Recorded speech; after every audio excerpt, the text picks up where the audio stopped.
Berikutnya kita akan membahas tentang algoritma optimisasi. Nah, jadi dalam video sebelumnya kita sudah mengerti ya, sudah melihat bagaimana backpropagation ini dapat digunakan untuk menghitung gradien fungsi kerugian sehubungan dengan setiap bobot dalam jaringan saraf. Tetapi metode apa yang dapat kita terapkan untuk menggunakan gradien guna menemukan beberapa jenis kerugian minimum? Ternyata ada beberapa algoritma pengoptimalan tersebut yang telah dibuat, dan dalam video ini kita akan membahas beberapa di antaranya.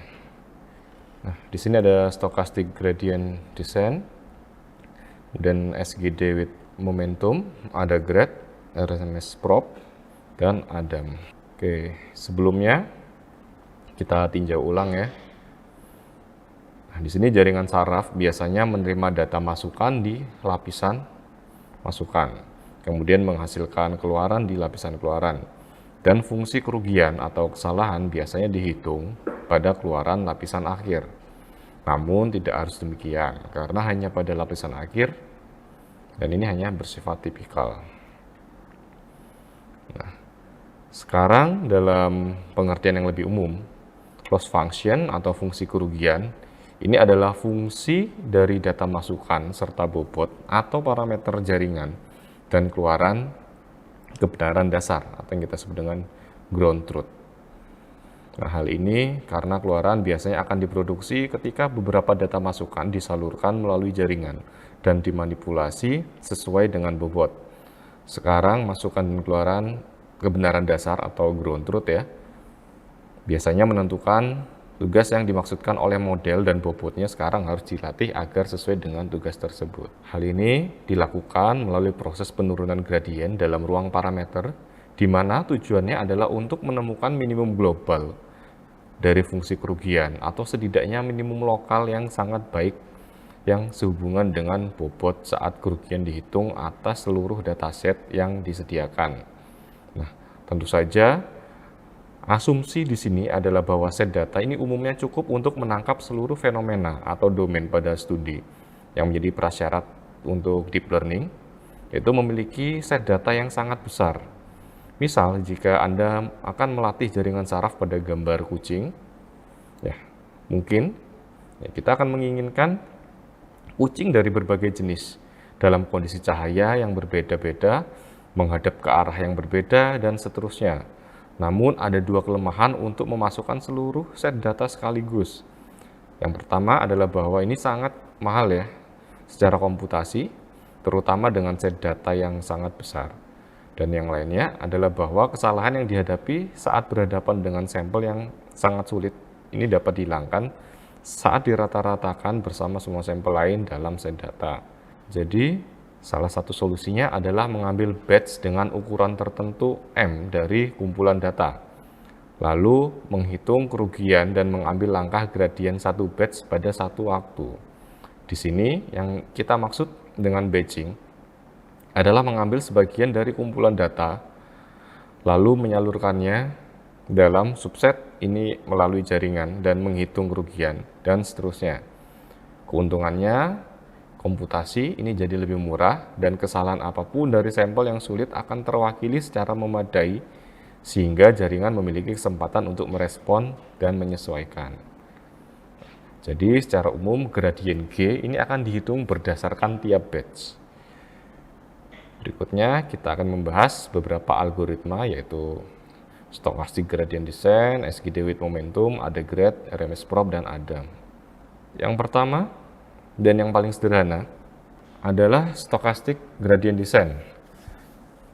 Penurunan gradien dinamai demikian karena setiap kelompok yang berbeda akan menyajikan landscape kerugian yang sedikit, sehingga pergerakan W dalam ruang parameter akan mengambil karakter yang agak stokastik selain pergerakan umum menuju minimum.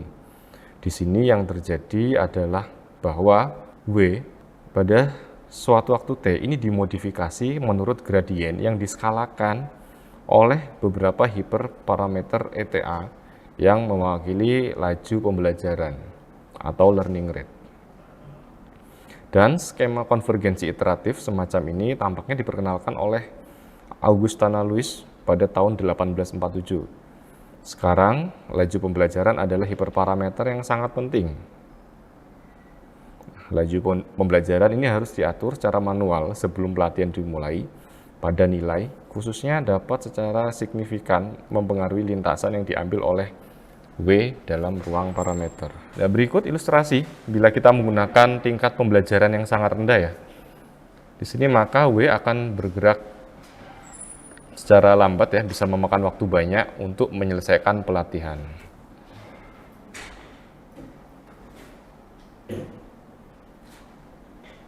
Nah, kekurangan lain ketika bobot ini mungkin macet di menu lokal minimum yang suboptimal dibandingkan dengan minimum global. Jadi ada beberapa kekurangan ketika kita menggunakan laju pembelajaran yang rendah. Nah, sekarang bila kita menggunakan laju pembelajaran yang tinggi ya, hal tersebut mungkin dapat mengurangi masalah. Jadi W ini akan melompati, meninggalkan minima lokal ya, dan mencapai target yang baik dalam jumlah langkah waktu yang lebih sedikit. Nah, namun bobotnya di sini juga bisa berakhir dengan melampaui target minimum, sehingga seperti yang bisa kita lihat, pilihan tingkat pembelajaran ini sangatlah penting dalam prakteknya. Nah, di sini kita juga membutuhkan banyak eksperimen untuk menemukan nilai optimal. Nah, untuk mengurangi masalah tersebut, di sini telah diperkenalkan semacam stochastic gradient descent dengan istilah kecepatan momentum ya. Ini saat pembaruan, ini akan dipengaruhi oleh pemilihan kecepatan momentum. Setiap pada langkah waktu, model tersebut diresapi dengan dua properti, posisi W dan kecepatan V. Nah, di mana kecepatan itu sendiri berubah dari satu langkah ke waktu langkah berikutnya sesuai dengan hiperparameter momentum rho serta laju pembelajaran. Jadi kita dapat mengatakan bahwa nilai momentum ini mencirikan resistensi kecepatan terhadap perubahan, sementara laju pembelajaran mencirikan pengaruh gradien. Jika kita membayangkan W sebagai semacam partikel titik yang bergerak melalui ruang parameter, maka rho ini dapat dianggap sebagai massa partikel. Dan istilah gradien ini dapat dianggap sebagai impuls yang mengubah momentum atau gerakan partikel atau sesuatu yang seperti itu. Nah, jadi aturan pembaruan bobot dapat kita tulis seperti ini dengan lompatan velocity dan lompatan gradien. Jadi sekarang kita dapat melihat bagaimana pilihan laju pembelajaran dibuat sedikit kurang penting oleh fakta bahwa prosedur pelatihan ini lebih adaptif terhadap landscape kerugian. Nah, ketika vektor W bergerak dalam satu arah untuk sementara waktu, kecepatannya akan meningkat dan mencakup lebih banyak ruang dalam waktu yang lebih singkat. Hal ini juga memberinya kemampuan untuk melompati palung kecil apapun. Kemudian ketika W ini mencapai target, ia kemudian dapat membalikkan kecepatannya dan perlahan menuju palung. Namun, tentu saja tidak ada jaminan bahwa ia tidak akan melompati target. Dan secara umum, efek tambahan dari momentum adalah untuk menghaluskan lintasan dan mengurangi stokastikitas gerakan W melalui ruang parameter.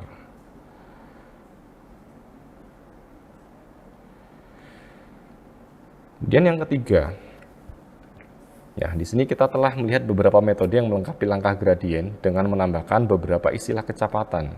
Di sini kita akan melanjutkan ke metode yang sebagai gantinya akan menskalakan langkah gradien untuk secara efektif mengadaptasi laju pembelajaran saat pelatihan berlangsung.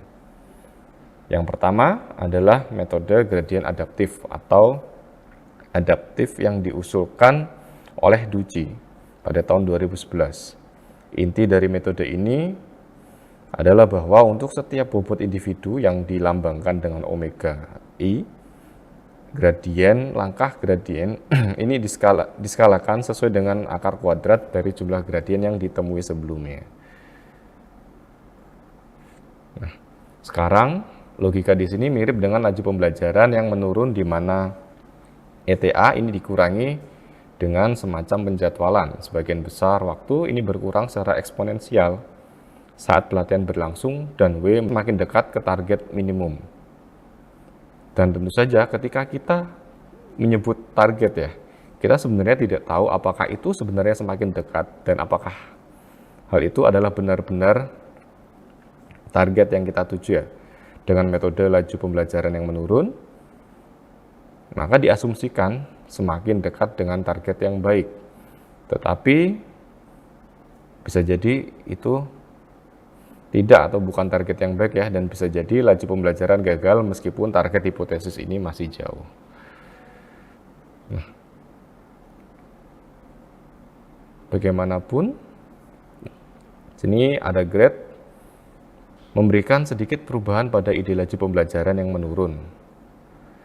Dengan ada grade yang menskalakan setiap parameter yang secara berbeda sesuai dengan jumlah perubahan parameter tertentu selama pelatihan yang dievaluasi dengan jumlah kuadrat gradien sebelumnya.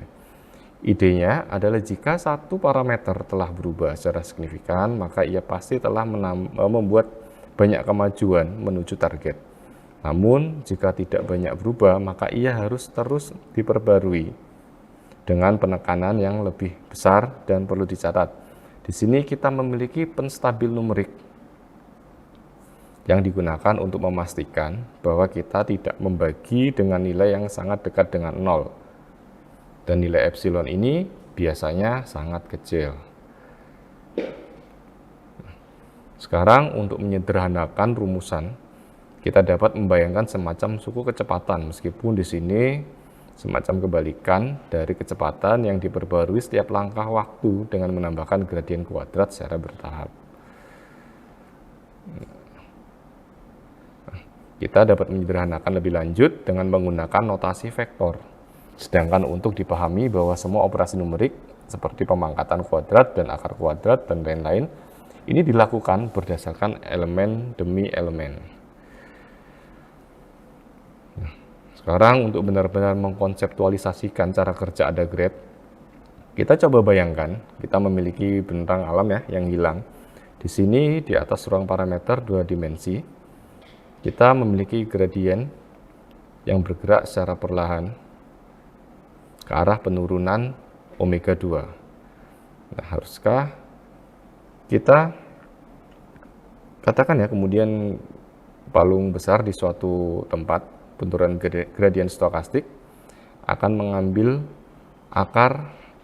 Nah, ini yang pertama-tama mengirimkan ke arah peningkatan omega 2 dan kemudian meningkatkan omega 1. Nah, namun ada grade masih mungkin mengambil rute yang lebih langsung, dan cara yang ditempuhnya adalah dengan merasakan bahwa ia telah membuat lebih banyak kemajuan dalam sumbu omega 2, sehingga ia menurunkan gradien omega 2 dan menaikkan gradien omega 1 yang menghasilkan kurva yang lebih seimbang antara kedua parameter secara keseluruhan. Anagram di sini dapat menjadi sangat efektif, tetapi tentu saja ia juga memiliki kekurangan. Misalnya, bisa jadi targetnya masih jauh, sehingga meskipun banyak kemajuan yang telah dicapai dalam satu parameter, masih banyak kemajuan yang perlu dicapai. Kecuali bahwa yang sekarang tingkat pembelajaran efektif telah terlalu menurun. Sebenarnya kelemahan dari ada grade adalah ia dapat menurunkan tingkat pembelajaran efektif sebagai respon terhadap landscape yang hilang, tetapi ia tidak dapat meningkatkannya. Nah, yang keempat, RMS probe atau root mean square probe ya. Nah, probe di sini mewakili propagasi. Ini mencoba untuk menghindari masalah tersebut dengan memungkinkan laju pembelajaran efektif untuk menurun dan meningkat seperti dengan ada grade algoritma. Jadi di sini menyimpan semacam memori gradien sebelumnya Dan kali ini istilah V diperbarui dari satu langkah ke langkah berikutnya, sesuai dengan parameter diskon. Parameter diskon beta yang mengontrol seberapa banyak V sebelumnya yang diingat. Sehingga ketika gradien besar ditemui, V ini dimodifikasi seperti laju pembelajaran diperkecil. Dan ketika gradien kecil ditemui, maka dia akan ditingkatkan. Nah, secara intuitif, hal ini memungkinkan kita untuk mempertahankan beberapa manfaat dari laju pembelajaran yang menurun tanpa risiko mengalami laju yang menurun secara permanen dengan permukaan yang relatif datar. W ini mengambil lompatan besar, dan ketika permukaannya cukup curam, W akan mengambil lompatan kecil untuk menghindari lompatan melewati target minimum. Namun tentu saja model tersebut masih dapat menemukan dirinya terjebak dalam minima lokal yang mengganggu. Nah, untuk mengatasi hal tersebut, sebuah makalah tambahan memperkenalkan sebuah metode baru yang disebut ADAM atau estimasi momen adaptif. Laju pembelajaran ini kembali diskalakan oleh suku V yang mengambil bentuk yang sama persis seperti yang dilakukan dengan prop RMS, kecuali kali ini lompatan gradien sejajar dengan beberapa vektor M. Di sini dapat kita pikirkan sebagai suku kecepatan aktual yang mencerminkan suku kecepatan dalam momentum klasik. Maka skema ini menggabungkan manfaat prop RMS dan penurunan gradien stokastik. Dengan momentum laju pembelajaran disesuaikan menurut besaran kuadrat gradien terkini. Dan suku kecepatan kemudian digunakan untuk meniru sifat penghalusan momentum sekarang. Kemudian W ini dimodifikasi seperti yang dapat kita lihat tidak hanya menggunakan M dan V secara langsung, tetapi suku yang sangat sedikit dimodifikasi yang diskalakan oleh 1 dikurangi beta pangkat T ditambah 1. Perhatikan bahwa karena beta berada di antara 0 dan 1, maka penyebut ini mendekati 1 dengan setiap langkah waktu awalnya ia memperbesar suku M dan V karena mereka akan bias ke 0. Oleh fakta bahwa vektor M dan V ini awal semuanya hanya 0, sehingga V aksen M dan M aksen adalah versi yang tidak bias. Jadi ada beberapa algoritma optimasi yang umum yang digunakan sekarang. Nah, mungkin kita berpikir bahwa setiap algoritma yang lebih baru ya, ini lebih unggul dari pendahulunya. Tetapi ini tidak sepenuhnya benar. Oke, kemudian bila kita membandingkan SGD dengan ADAM ya, apakah SGD ini menghasilkan generalisasi yang lebih baik? Nah, misal di sini telah dilaporkan bahwa model yang dilatih menggunakan SGD ini cenderung secara empiris mengeneralisasi lebih baik ke data yang tidak terlihat daripada model yang dilatih menggunakan ADAM. Beberapa peneliti berteori bahwa ini karena penurunan gradien stokastik cenderung mendorong model keluar dari minimum yang tajam. Ini beberapa peneliti berteori bahwa penurunan gradien stokastik cenderung mendorong model keluar dari minimum yang tajam lebih cepat daripada ADAM. SGD ini sebenarnya hanya menemukan stabilitas di minimum yang lebih datar, dan ini cenderung berkorelasi dengan generalisasi yang lebih tinggi.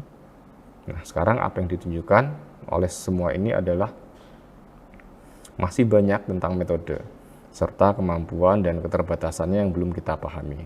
Kemudian dalam bidang penelitian, ini masih berlangsung ya, untuk menemukan algoritma optimasi untuk penyesuaian gradien. Oke, materi kali ini cukup. Terima kasih.